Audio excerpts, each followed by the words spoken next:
गांव का नाम अब किसी को याद नहीं था। सालों पहले जब आखिरी परिवार ने भी यहां से गांव छोड़ दिया था, तब से यह जगह सिर्फ अफवाहों और कुछ अधूरी यादों में जिंदा थी। शाम ढल रही थी। टूटे हुए फाटक के सामने आकाश और देव खड़े थे। बचपन के दोस्त कभी इसी मिट्टी में खेलते थे और आज इसी मिट्टी से डर रहे थे। सूरज की लाल रोशनी धूल पर ऐसी पड़ रही थी जैसे जमीन खून से रंग दी गई हो। हवा बिल्कुल नहीं चल रही थी, जैसे पूरा गांव सांस लेना भूल गया हो। देव ने धीरे से कहा, यही है हमारा गांव। आकाश चुप रहा। उसकी आंखें खाली गलियों को देख रही थी, जहां कभी हंसने की आवाजें थी, दौड़ते बच्चे थे और जिंदगी थी।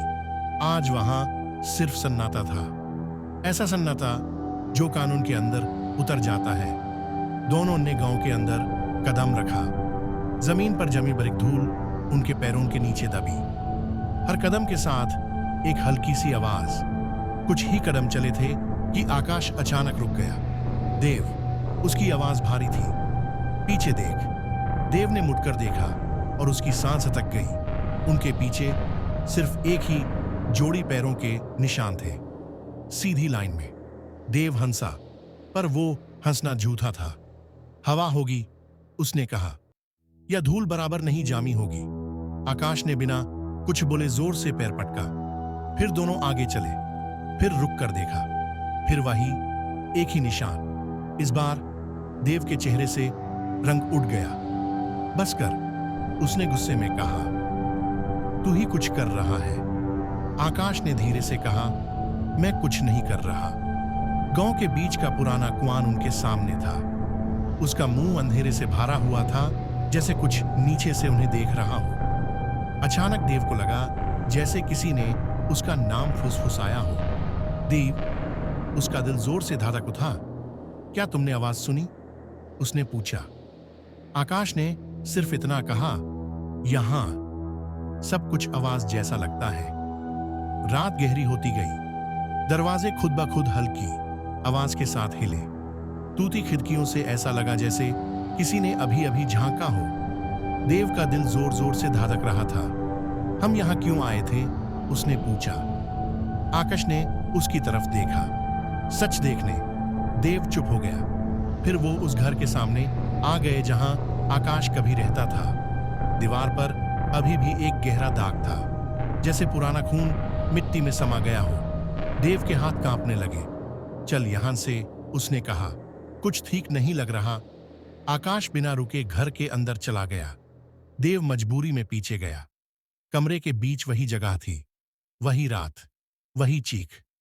याद है देव? आकाश ने बिना पीछे देखे कहा। यहीं मैं गिरा था।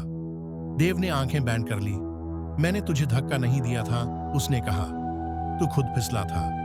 आकाश हंसा, पर वो हंसना ठंडा था। सच में? देव ने आंखें खोली। आकाश के पैर जमीन को छू ही नहीं रहे थे। हवा अचानक बर्फ सी ठंडी हो गई। दीवार पर लटकी पुरानी तस्वीर धीरे धीरे हिलने लगी। तू जिंदा नहीं है? देव की आवाज टूट गई। मैं उस दिन मर गया था, उस आवाज ने कहा, जो आकाश की थी भी और नहीं भी। जब सब गांव छोड़कर भाग गए थे और मुझे यहीं छोड़ दिया था। देव पीछे हटा। मैं वापस आया हूं, वो बोला। मैं यहीं हूं। आकाश ने खाली आंखों से देखा। तू वापस आया, पर तू अकेला आया। देव का सिर घूमने लगा। तो मेरे साथ कौन चल रहा था? आकाश ने दरवाजे की तरफ इशारा किया। देव ने बाहर देखा। अब धूल पर दो निशान थे। एक घर से बाहर जा रहा था और दूसरा घर के अंदर आ रहा था। देव की सांस घुटने लगी। उसके कान में बचपन की हंसी, चीख और रोते हुए लोग गूंजने लगे। गांव किसी को जाने नहीं देता, आकाश ने कहा। जो एक बार लौट आता है, वो यहीं रह जाता है। देव भागने लगा, पर उसके पैर बोझाल हो गए। धूल ने उसके कदम पकड़ लिए। पीछे से किसी ने उसका हाथ पकड़ लिया। सुबह जब सूरज उगा, गांव फिर से शांत था और गाली में सिर्फ एक ही जोड़ी पैरों के निशान थे।